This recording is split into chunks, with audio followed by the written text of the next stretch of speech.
मुलीचा आरोप त्याला एक महिना जेलमध्ये टाकलं ठाणे जेलमध्ये तुला मुलीचा आरोप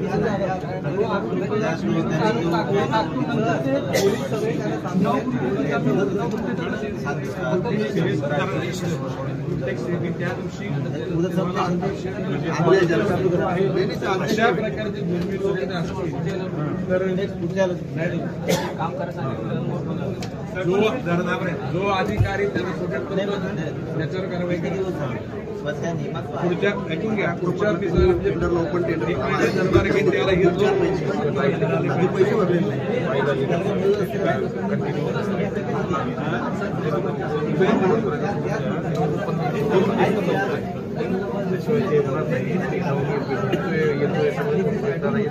तरी पण माझी फक्त एनसी घेतली एफआयआर अजून नाही घेतली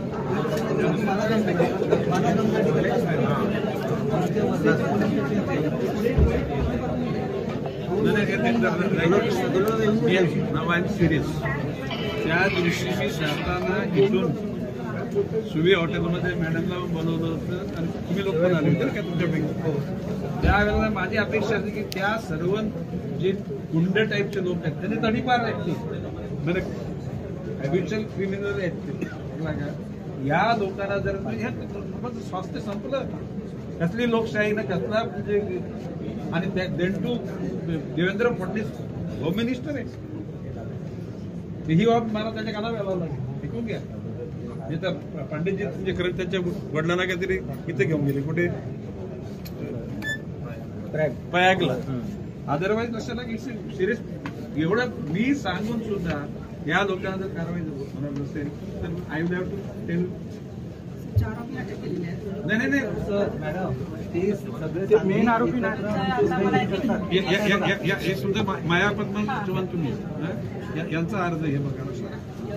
नाही ऐकून घ्या 24 करोडचा हे झालेलं सिरियस मॅटर आहे एफआयआर घेण्यासाठी म्हणजे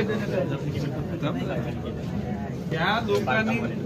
संपूर्ण चिटिंग करून तिच्या नवऱ्यालाच म्हणजे अंधा कानून म्हटला पाहिजे ना त्यातला कानून व्हायला हे दरबार कशासाठी भरायचे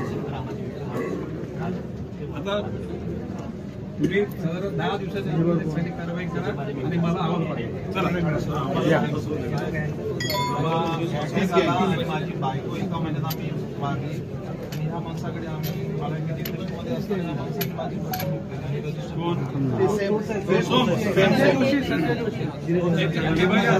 कोणी असलेला परवा नाही करायची तो कुठल्या धर्माचा जातीचा पक्षाचा विचार नाही करत अरे मी येतो ना एक दिवशी मालिक बनलेला एक मिनिट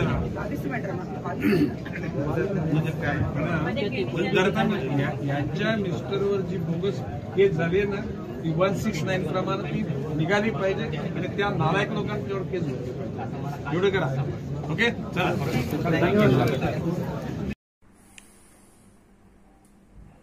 वसईकरांनो नमस्कार. काल 20 फेब्रुवारी रोजी पालघर जिल्ह्याचे पालकमंत्री आदरणीय नामदार श्री गणेशजी नाईक साहेब यांनी पालघर येथील जिल्हाधिकारी कार्यालयामध्ये